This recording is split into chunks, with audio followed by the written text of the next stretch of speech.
আসসালামু আলাইকুম সবাইকে। সবাই কেমন আছেন? আশা করছি সবাই আল্লাহর রহমতে ভালো আছেন। আমরাও আলহামদুলিল্লাহ অনেক ভালো আছি। তো আজকে আমি ভিডিওটা শুরু করছি আমাদের পুকুরের মাছগুলো কাটাকাটি করা নিয়ে। তো একদম সকালবেলা জেলেরা এসেছিল পুকুরে মাছ ধরতে। এরপর আমার হাসব্যান্ড গিয়ে এই ২ টা মাছ নিয়ে এসেছিল। মাছগুলো কিন্তু দেখতে খুবই সুন্দর ছিল। আর মাছের পেটে কিন্তু একদম প্রচুর ডিম হয়েছিল। পেটটা একদম ভরপুর ডিমে। তো আমি এই তো মাছগুলোকে কাটাকুটা করে নিচ্ছি, রান্না করে ফেলবো একদম সকালেই। তো যেহেতু প্রচুর ডিম এই কারণে আমার একটু কাটতে সমস্যা হচ্ছিল।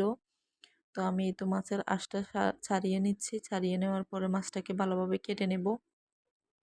তো আমি কিন্তু মাছ কাটা একদমই কাঁচা, ভিডিওর স্পিড বাড়িয়ে দেওয়ার কারণে মনে হচ্ছে যে অনেক ভালোভাবে মাছটা কাটতে পারছি, কিন্তু না, আমি খুবই কাঁচা মাছ কাটাতে।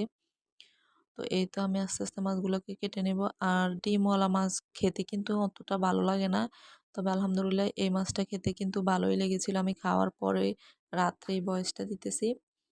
তো এই যে দেখেন অনেক ডিম হয়েছে কিন্তু, আর ডিমের কারণে পেটিটা যে থাকে না, পেটিটা একদম পাতলা হয়ে গেছে, মনে হইতেছিল কাগজের মতো, পেটিতে কিছুই নেই। তবে আবার রান্না করার পর একটু ঘন হয়েছিল পেটিটা। তো এই যে দেখেন একটা মাছ কাটার পরে কিন্তু অনেক ডিম বের হয়েছে। আমার হাজব্যান্ড কিন্তু আবার এই ডিমের প্রচুর ভক্ত। উনি এই ডিম দেখে কিন্তু মাছগুলো নিয়ে এসেছিল।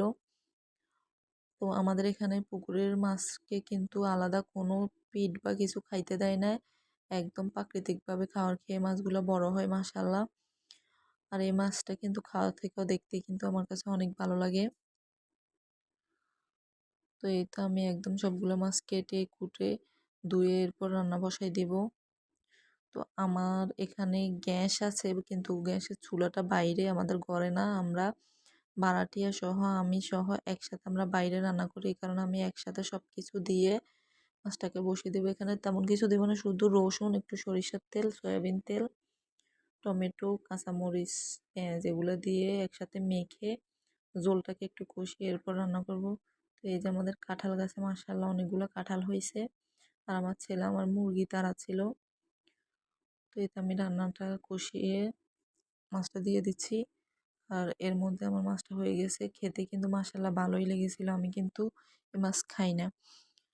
তো এই তো ইফতারের পরে একটু চা খেলাম, আর চা খাইলাম আমার মিনি মাল্টি কুকারে। এরপর আমার অর্ডারের কাজ করতে লেগে গেলাম। এখানে একটা বাচ্চাদের রেডি শাড়ি বানাচ্ছি।